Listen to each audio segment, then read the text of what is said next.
Hello and welcome to yet another really late night recorded video after one of TCM's Trailblazing Women series. I don't know. It's almost 1 a.m. I don't know how to talk anymore. I'm actually not watching the 5th film. They showed 5 films tonight, and the 5th one is one that not only have I seen recently, I've written about it and I own it on DVD, so I am not going to watch it. But tonight's films were Crossing Delancey by Joan Micklin Silver, Look Who's Talking by Amy Heckerling, who was the co-host, A Dry White Season by Euzhan Palcy, and Mrs. Soffel by Gillian Armstrong, and then the last one is Cookie by Susan Seidelman. I love Susan Seidelman. I can't stay up till 3 a.m. watching Cookie when I have it on DVD. I've seen Look Who's Talking before, but I hadn't seen it since I was a kid, so it was sort of really fun to watch it as an adult and get more of the jokes and have more going for it than just Bruce Willis's voice. I love Bruce Willis. But let's go in order. So first was Crossing Delancey, which is by Joan Micklin Silver. I've seen several of her films, including her first one, which it's late. Hester Street, amazing film. And then Chilly Scenes of Winter, also known as Head Over Heels. I'm sort of on the fence with that one. Crossing Delancey is about a woman who's in her early 30s, and her booby has decided that she needs to get married, and because she keeps picking the men that are terrible for her, she gets a marriage broker to come and find her a dude, and then she finds her a really great dude who happened to just have a huge crush on her and couldn't figure out a better way to go about this, so he went along with it. But then she goes around and messes it up because that's what neurotic women in their 30s in New York do. I didn't like her character really at all, and I felt like the guy in it was like, he didn't feel too good, but he felt like a legitimate good person, right? And she was so selfish, and I didn't really want them to get together because I didn't feel like she deserved it, which is kind of terrible because, everyone deserves love, but I don't know. I didn't like her character. But it was a fun film, and I enjoyed the film, even though I didn't like the lead, because you can do that sometimes. So then Look Who's Talking, which I hadn't seen in forever, and there were a few lines that were a little of their time, let's put it that way, that probably you wouldn't put in a movie these days, for good reasons.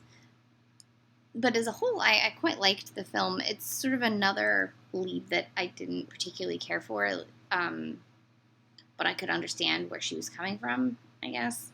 But I forgot how charming John Travolta is in that movie. He's just Charm City in that movie. No wonder it, launched him back into A-listing, So then A Dry White Season, really depressing drama about apartheid, with the ever wonderful Donald Sutherland in yet another not Oscar-nominated performance. He has never been nominated for an Oscar, ever. And Fat Brando, who came out of retirement to be in this movie. He's great. He's only got a couple of scenes. He got an Oscar nomination because he's Brando. But also he was delightful. And, all Brando is good Brando, pretty much. I don't know. I haven't seen the score, so I can't tell you about that one. Isn't it weird that he made a movie in the 2000s? I haven't watched it because it freaks me out. I don't want to think about that. I just don't.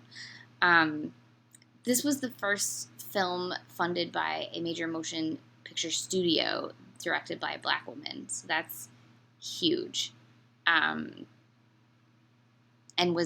you could tell it was a passion project for her. She had a lot. She had a very clear point of view about the story she was telling and the societal change that she was hoping to make with this film.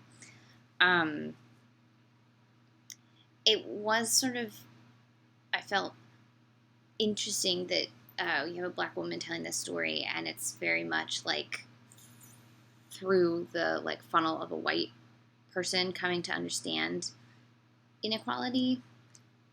But I guess, sometimes that's how you gotta get a story told, through white people. Sutherland was great. He's always good. And so was, there's an actor, Zakis Moke. He was one of the South African, basically he was the South African lead in it, and he was great. Like, he was so good. If anyone, sorry Brando, but if anyone really deserves an Oscar nomination from this movie, it's probably him. So then they followed that up with Gillian Armstrong's Mrs. Soffel. I love Gillian Armstrong. I've seen a lot of her movies. Little Women's one of my all-time favorite movies. This was based on a true story of two brothers who were in prison for murder and were on death row, and they charm the warden's wife, and she helps them escape, and it's sort of about, but it's mostly about the woman and her sort of stifled life and finding a connection with somebody so strong that she abandons everything that she has for him, which is, it's romantic. And it's difficult now to look at, Mel Gibson, because he was so pretty and he was such a good actor, and then now we know he's just, such an asshole, and it's hard to divorce what an asshole he is from his screen presence.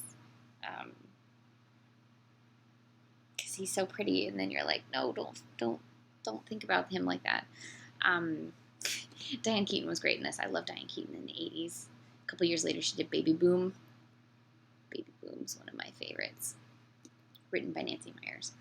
And so this was written by Ron Nyswaner, who also wrote Philadelphia, but he had his first screenplay was co-writing with Susan Seidelman on Smithereens. And if you have not seen Susan Seidelman's Smithereens, you should check that out. Grindhouse Releasing has a great DVD of it. Mrs. Soffel was sort of very long and cold, but also it was set in the winter in Pittsburgh, so I think you're supposed to feel like it was long and cold. But it had a really great ending. I'm yawning now. Okay. Right now they're showing Cookie. Cookie's delightful. If you have not seen it, you should watch it. If you did watch it, I hope you enjoyed it. Peter Falk, amazing, voluminous Diane Wiest. It's a great film. Really early Ricky Lake as a friend, I think, in it. And Adrian Pasdar, who should have played Tony Curtis at some point and never did. So that was, I think this was called the 80s. Let me see what they were calling tonight. It's loading. Oh God, it doesn't want to load.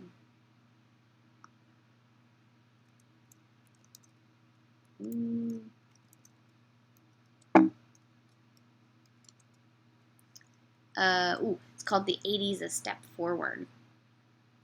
So that's this one. I guess this is their fourth night. So many more nights to go. I'm so excited to watch so many more films. I think next week, tomorrow, whatever, Thursday, is documentaries. I'm looking forward to watching. Oh my documentaries. I'm gonna yawn. I'm gonna go to bed. I'm going to post this in the morning, so it'll be dark in this video, but it will be light when you watch it. There's something to be said about life in that statement, probably. I don't know. This is a really long video now. Have a good night. Keep watching Trailblazing Women. This is a delightful series. Thank you, TCM.